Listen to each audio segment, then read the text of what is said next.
There was a library in the oldest part of town that no one visited after dark. It wasn't that it was haunted, at least, not in the way people usually meant. It was simply wrong. The walls were too thick for sound to travel, and yet inside, you could hear whispers even when you were alone. Its shelves stretched far deeper than the building should have allowed. Rows of ancient books that didn't seem to have titles. Only symbols burned into the leather. Eleanor Hart, a literature student, came to study there one autumn evening, drawn by curiosity more than bravery. The caretaker, an old man with clouded eyes, warned her gently, "Keep to the first floor. Don't follow the voices." She smiled, thinking it was superstition. When he locked the doors behind her, she barely noticed she had hours before closing, and the hush of the place felt like a sanctuary.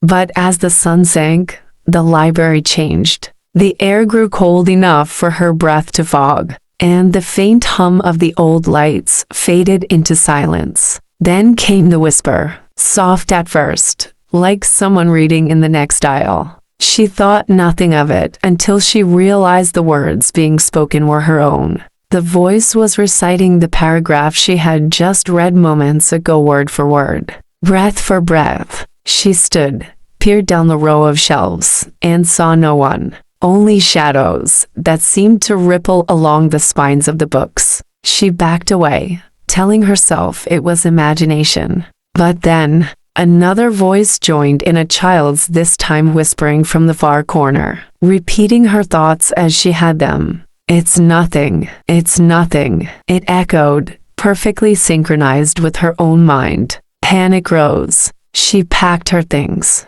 But when she turned toward the main hall, the aisles had shifted. The shelves now stretched endlessly, twisting in directions that made no sense. She called out, her voice trembling, and the echoes came back, wrong, delayed, distorted, answering her in a chorus of murmurs. One of them, unmistakably, whispered her name, Eleanor. She froze. It came again, closer now, from behind the row to her right. "Eleanor, don't go. We've missed you." The voice was gentle, familiar. It sounded like her late mother. Her knees went weak, and tears welled up in her eyes. "Mom," she whispered.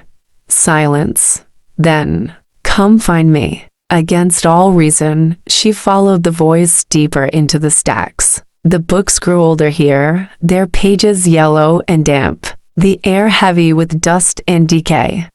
She reached a small wooden door, half hidden behind a shelf. It wasn't supposed to be there, she knew the floor plan. Yet the handle was cold in her hand, and before she could think, she opened it. A staircase spiraled down into blackness, lined with shelves of books whose pages turned themselves. The whispers were louder now, 1,000 voices reading in unison, rising and falling like breath. She stepped down, the door closing behind her with a soft click. The stairs seemed endless. When she finally reached the bottom, she found herself in a circular chamber lit by candles that burned with a blue flame. In the center stood a table, and on it a single open book. Her name was written across the top of the page. Below it, the words began to write themselves, line by line, describing her every movement, every breath, as if an invisible hand was recording her in real time.